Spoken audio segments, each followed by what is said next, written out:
Assalamualaikum warahmatullahi wabarakatuh. Selamat datang di Santo Channel.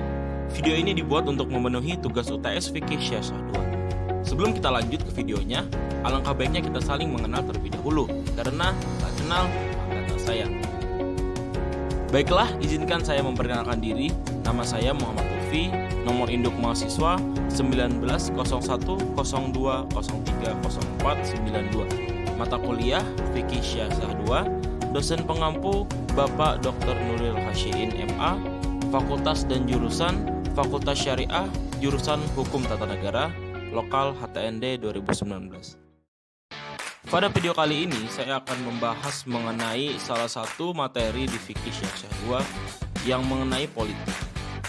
Materi yang akan saya bahas adalah implementasi hak politik warga negara. Baiklah, hak politik. Hak politik adalah hak yang dimiliki setiap orang yang diberikan hukum untuk meraih, merebut kekuasaan, kedudukan, dan kekayaan yang berguna bagi dirinya.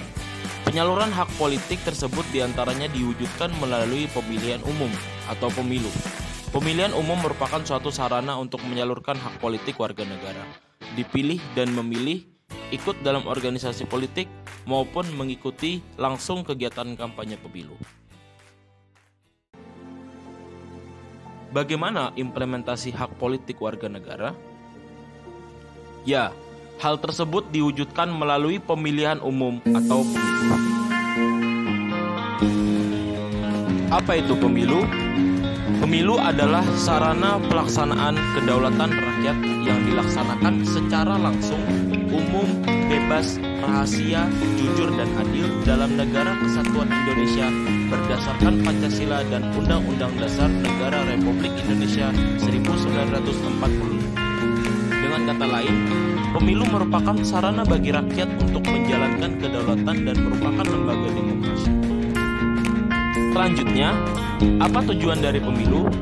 Tujuan dari pemilu diantaranya, yang pertama, pemilu sebagai implementasi kedaulatan rakyat dan kedaulatan terletak di tangan rakyat. Hal ini karena rakyat yang berdaulat tidak bisa memerintah secara langsung. Dengan pemilu, rakyat dapat menentukan wakil-wakilnya dan para wakil terpilih juga akan menentukan siapa yang akan memegang tampuk pemerintahan.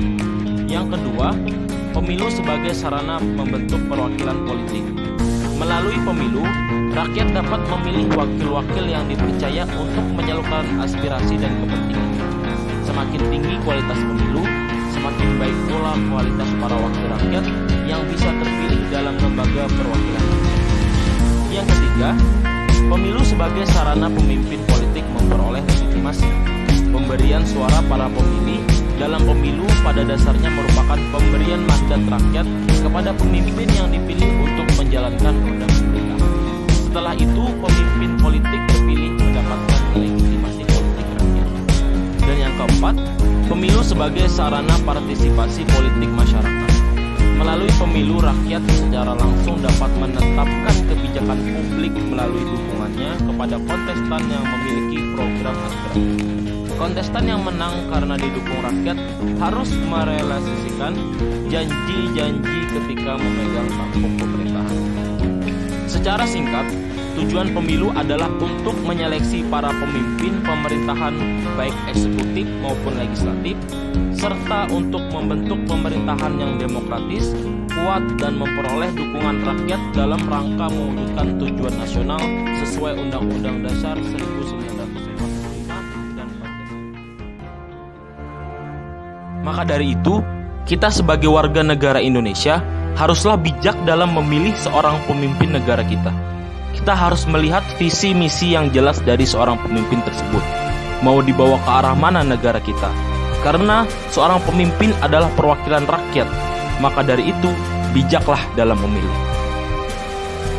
Soekarno pernah berkata, Tuhan tidak akan mengubah keadaan suatu bangsa kecuali bangsa itu sendiri yang mengubahnya. Sekian dari saya. Wassalamualaikum warahmatullahi wabarakatuh.